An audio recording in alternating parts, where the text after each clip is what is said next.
Hi everyone, Igor from Vinous Reverie. I want to give a little overview about the wines we'll be tasting this weekend. It's going to be a full-bodied lineup. So we're going to have a couple of two full-bodied white wines, two full-bodied red wines, and we're going to finish up with a port. So just a brief overview. The first one is going to be a Côte de Rhone, a white Côte de Rhone. Relatively unusual blend. Only about 6% of Rhone wines are white. This is definitely a full-bodied wine. So it's going to have, Viognier, Grenache Blanc, Marsanne, Roussanne. Not too acidic white wines, but they have a lot of body to them. Big exotic fruits on the nose, like exotic flowers, exotic fruits, peach, apricot. That's kind of the typical flavors of the Rhone white. So I think it's a nice starting point for the tasting. Next one, we're going to have a Chardonnay from Russian River Valley. This is from Dutton Goldfield. I personally think Dutton Goldfield is one of the better Chardonnay and Pinot Noir producers in Russian River. This wine got spectacular scores, 94 points from Wine Enthusiast. So even though it's not like a bargain wine, we retail this at $35. You hardly ever see a wine from Russian River Valley, a Chardonnay from Russian River Valley, they get such a high score in the $35 range. And like I said, I think it's one of the better producers in the region.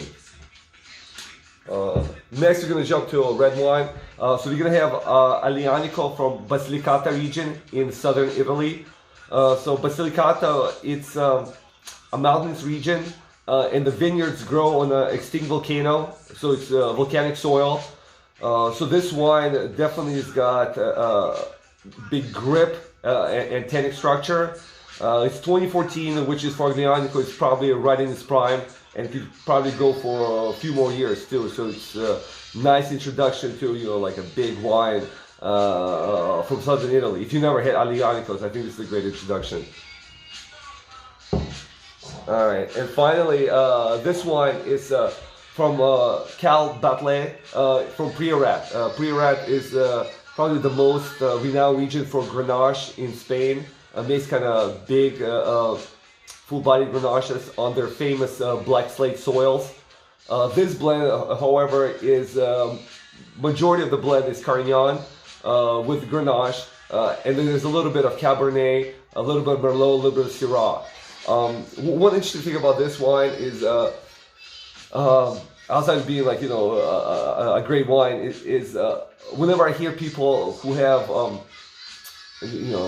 prestigious wine cellars, whenever somebody says that, like, I have a great wine cellar, my impression is, it's full of maybe Napa Cabs or Bordeaux. That's kind of what I think of when somebody says prestigious. And the next thought that comes to my mind is, like overvalued, overrated, overpriced. That's kind of the other thing that jumps in. And to me, this is what's in my cellar. In fact, if I don't sell out of this wine from the tasting, I'll probably just buy it all myself. It's a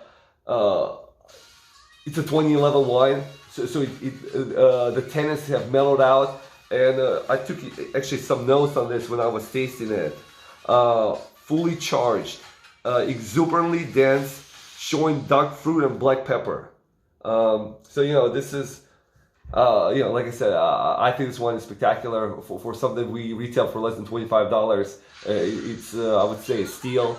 And for those who look into kind of organic, biodynamic type of wines, so this is also made from organic grapes. All right. And the last wine is going to be a 10-year Tawny from Barros. Once again, really nice wine. Jessie Robinson, who, if you guys know me, I'm a big fan of her as a kind of wine critic and a wine expert. She put this as one of the best dessert wines of the year this year.